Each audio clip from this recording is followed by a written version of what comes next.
So on Sunday night on Channel 7 on the Sunday night show, they had the story about PTSD, which is post-trauma stress disorder. Yes. And they were talking about the police force, and one who was on that was a local bloke by the name of Jeff.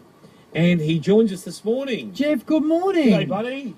Good morning, Paddy and Sarah. How are you? Not too bad, mate. That was very brave of you to go on Sunday night, mate, and speak openly about your case. Thanks. I think it was a conversation that really needed to be had, and I think now was the perfect time to have it. So I'm glad I went on. I'm glad we've had such a fantastic response to it. I think shining a light on things that we just take for granted, that people go and do that for a job and they have these day-to-day experiences, and we just expect that it'll happen because we always expect we're going to have great police men and women out there doing the job. The light being shone on it in this way really gives us a shake-up. I think that's what it's done. It's made the rest of us sit and This go, is what they do. hang on a This is what they minute, have to go through. we should not be taking this for granted, and this is a genuine and serious issue. It certainly is a serious issue, but it's also something that not well known within the police themselves. A lot of police don't know what PTSD is, and it's something that affects all emergency services.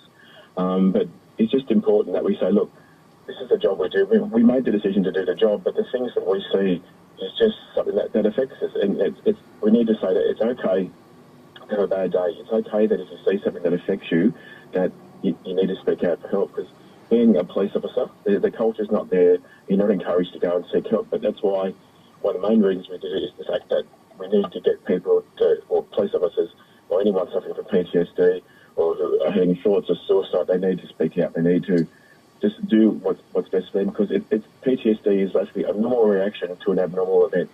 I mean, it'd be more of a worry if you weren't having that sort of reaction, if it didn't affect you. Can you say that again? Because that is a really important sentence. PTSD is a normal reaction to an abnormal event. Wow. Because we actually, on Monday morning, we spoke about, Sarah and I were talking about the program. We spoke about your job.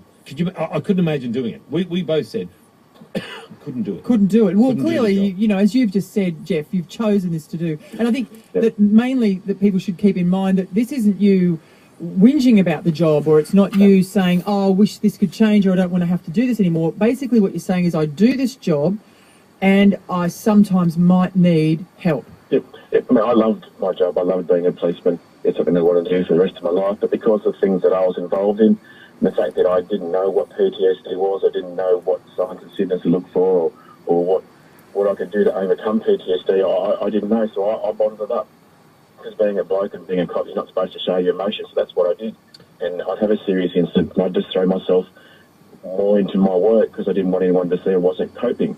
So, and then I just incident after incident, and it just got too much for me, and I fell apart. But the one thing about PTSD is that it is something that is certainly, it's preventable. It's also something that's certainly treatable. I had PTSD first diagnosed back in 2001, and I was able to return to work.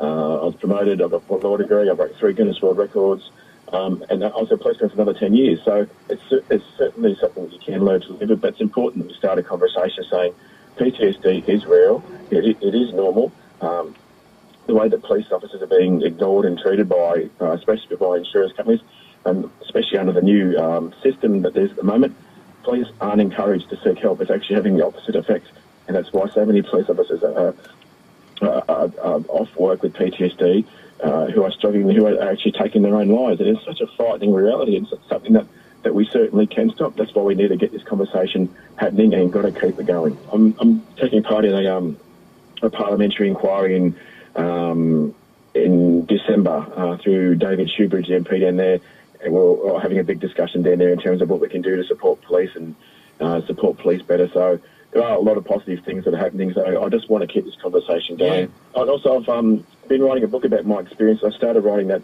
13 years ago, and that is due to be published in probably the next 2 or 3 weeks. It's called Split Second. What's it called again, mate? Split Second. Split Second.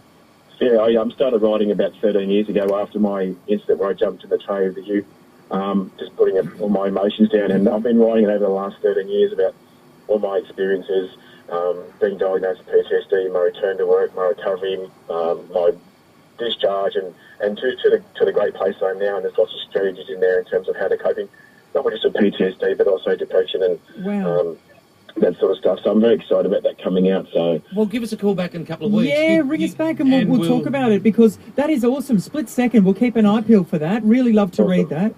I appreciate your support, guys. Thanks, Jeff. Thank you, Jeff. Thank you. Bye.